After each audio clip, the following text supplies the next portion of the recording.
তো হ্যালো বন্ধুরা, আবারও চলে এলাম আমি শেফালিদির রান্নাঘরে। আবারও নতুন এক রেসিপি তৈরি করছি, আর সেই রেসিপিটা আজকে তোমাদের সঙ্গে শেয়ার করব। তো বন্ধুরা দেখুন, আজকে তৈরি করব ধনেপাতার চাটনি। কিভাবে ধনেপাতার চাটনিটা তৈরি করবেন অনেকে হয়তো জানেন না। বন্ধুরা, কাঁচা তেঁতুল দিয়ে আজকে তৈরি করব ধনেপাতার ঝাল ঝাল চাটনি, আর খেতে কিন্তু অসাধারণ লাগে। তার জন্য দেখুন, আমি একদম টাটকা গাছ থেকে তুলে নিয়ে এসেছি ধনেপাতাগুলো। দেখুন কত সুন্দর, একদম ফ্রেশ ধনেপাতা নিতে হবে এই চাটনিটার জন্য। দেখুন ধনেপাতাগুলোকে কিন্তু আমি ভালো করে ধুয়ে নিয়েছি, ধুয়ে ভালো করে আমি বেছে নিয়েছি। আর যেটুকু ঘাস টাস আছে সেগুলোকে একটু বেছে নিতে হবে।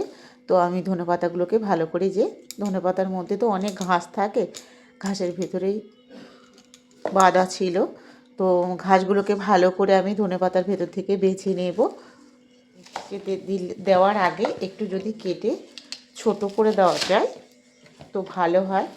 তার জন্য আমি এই গামলির মধ্যেই একটু ছুরি দিয়ে কেটে একটু ছোট করে নিচ্ছি। তুলে ভালো করে জলটাকে চিপড়ে সব ধনেপাতাগুলোকে আমি এই মিক্সিং জারের ভেতরে দিয়ে দেব।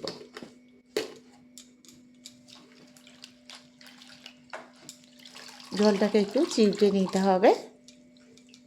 এখানে আমি দিয়ে দেব, এই দেখুন বন্ধুরা, আজকে আমি তৈরি করব তেঁতুল দিয়ে। কাঁচা তেঁতুলকে আমি এই যে ভালো করে ছাল ছাড়িয়ে নিয়েছি, কিছুটা দানা বার করে দিয়েছি, আর ছোট ছোট যেগুলো নরম আছে সেগুলো আমি দানা বের করতে পারছি না, তার জন্য আমি বের করিনি, দিয়ে দিয়েছি।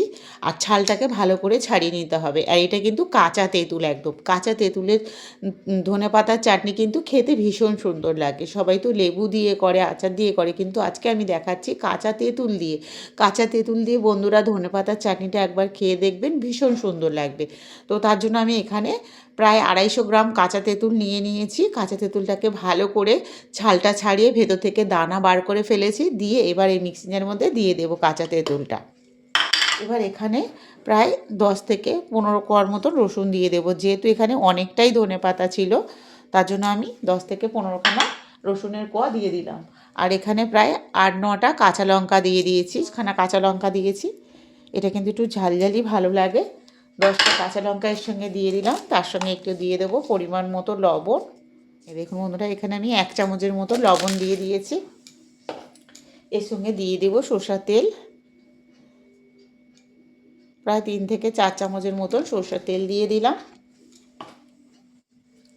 দিয়ে এবার মিক্সিটাকে ঢাকা দিয়ে দেব। এতে কিন্তু আর বেশি কিছু মশলার প্রয়োজন হবে না বন্ধুরা। ধনেপাতা, কাঁচা তেঁতুল, লবণ, কাঁচা লঙ্কা আর দিয়েছি সরষের তেল, এটা দিলেই কমপ্লিট হয়ে যাবে। এখানে কিন্তু আর কোনো কিছু দেওয়ার প্রয়োজন হবে না। এবার একটা পেস্ট করে নেব, সুন্দর করে মিক্সিটাকে ঢাকা দিয়ে একটা পেস্ট করে নেব। তো দেখুন বন্ধুরা, এবার এটাকে আমি একটা পেস্ট করে নিয়ে আসবো, দেখাচ্ছি। দেখুন বন্ধুরা, কত সুন্দরভাবে পেস্টটা হয়ে গেছে, এই দেখুন। আর চাটনিটা কত সুন্দর, একদম গাঢ় সবুজ কালারের হয়েছে দেখুন। এবার এটাকে আমি একটা বাটিতে ঢেলে নিচ্ছি। ধনেপাতা দিয়েই কিন্তু এই চাটনিটা করেছি, দেখুন কত সুন্দর কালার এসছে, আর একদম টকটক ঝালঝাল হয়েছে। কিন্তু তেঁতুলটা দেওয়ার জন্য কিন্তু টক হয়েছে। এখানে আমি দিয়েছিলাম 10 কোয়ার মতন রসুন, 10খানা কাঁচা লঙ্কা, 2 চামচের মতন সরষের তেল, 1 চামচ লবণ দিয়ে কিন্তু আমি ধনেপাতাটাকে পেস্ট করে নিয়েছি। দেওয়ার পরে এখানে লবণের পরিমাণটা একটু কম আছে, তো আমি এখানে আরেকটু লবণ দিয়ে দেব। একটু লবণ দিয়ে দিচ্ছি,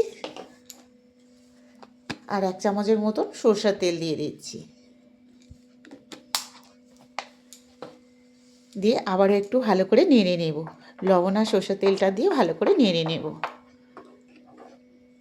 এই দেখুন বন্ধুরা, আমার ধনেপাতার চাটনি একদম রেডি হয়ে গেছে। দেখুন কতটা সুন্দর লাগছে বন্ধুরা। এটা কিন্তু ভাত, রুটি, পরোটা, লুচি সবটার সঙ্গে খাওয়া যেতে পারে। যারা টক টক আচার খেতে ভালোবাসেন তারা এইভাবে একবার কাঁচা তেঁতুল দিয়ে ধনেপাতার চাটনি বন্ধুরা বানিয়ে খেয়ে দেখুন, ভীষণ সুন্দর লাগবে। আর এই চাটনিটা করে কিন্তু 1 মাসের মতন ফ্রিজে রেখে দিয়ে খেতে পারবেন। বারবার আর প্রত্যেক দিন করতে হবে না, একবার বানিয়ে নিলে কিন্তু এটা 1 মাস রাখা যায়। একটা কৌটোর মধ্যে ভর্তি করে ফ্রিজে রেখে দিন, ভাত খাওয়ার সময় বের করে খান, ভীষণ সুন্দর লাগবে বন্ধুরা। আর দেখুন চাটনিটা কতটা সুন্দর হয়ে গেছে, একদম ধনেপাতার চাটনি আমার রেডি হয়ে গেছে। দেখুন এটা রুটি, পরোটা সবটা দিয়েই কিন্তু খাওয়া যেতে পারে বন্ধুরা। তো আজকে রেসিপিটা কেমন লাগলো বন্ধুরা অবশ্যই কমেন্টে জানাবেন।